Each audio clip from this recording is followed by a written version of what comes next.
This is our temperature, excuse me, it's our pressure water heater pressure relief valve pipeline. And it terminates about 3 inches above grade. That's actually a good thing. You saw it leaking right there. It's because I'll show you why here in a minute. I do so few of these, I kind of get excited about the opportunity. This is our tankless water heater right here. It's a ream. There's our care and use manual. This is our pressure relief valve, and that's how I did it. Now these valves are supposed to have an air gap in the same room as the water heater. And you could do that, you could get away with that if you had a safety pan here. That's the only reason you would have a safety pan, is so that you could have that air gap. And this pipe just goes on the other side of the wall.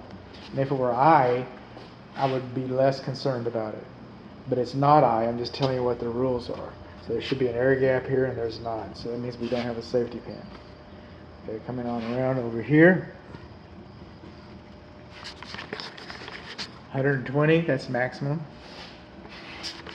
Now, underneath here, you see that beautiful red tape right there? That means that it's not been molested, which gives me a guarantee, because I can't tell whether they did or they didn't, but I can pretty much guarantee that they did not adjust this. So, Ream knows it's going to residential application. They know it's a low gas pressure situation. They're preset at the factory, but if you read the instructions will say that the plumber's supposed to put a manometer in there and dial it in just precise so that you get the maximum efficiency from your water heater. You're not going to have any problem with operation. I'm just talking about efficiency. And how much efficiency? I just said 2 maximum. So you might be hitting a 98, you can get 100. Might be hitting 95, you can get 100. Might be hitting 90, you get 100.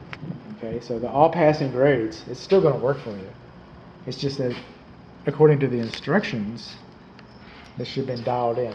I'm going to come down here a little bit while we're on the bottom side. This screen is the difference between this being a 5-year water heater or a 7-year water heater or an 8-year water heater. It's the difference between it being an 8-year water heater or a 5-year water heater.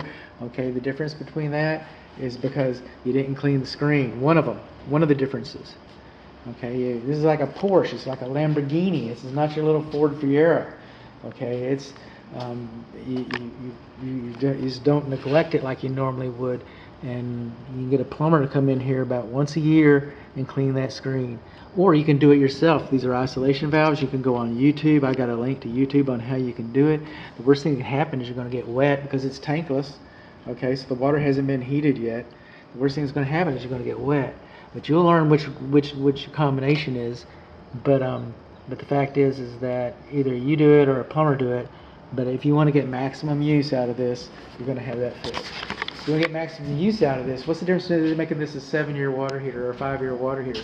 Well, right over here, see, this is a high efficiency water heater, and it's got a heat exchanger in there and extracts all the heat that this gas is making. So by the time it exhausts, it's exhausting cool gases. It's still exhausting carbon monoxide and carbon dioxide and all those other things. You know, it's still all that stuff is still escaping.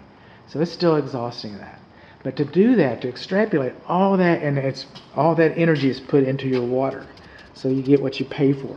You don't pay for heat to go out the vent. You pay for heat to go into the water. And that's what makes it so efficient.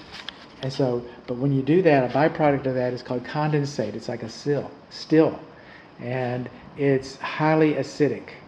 And what happens is it's supposed to come out here into a drip loop.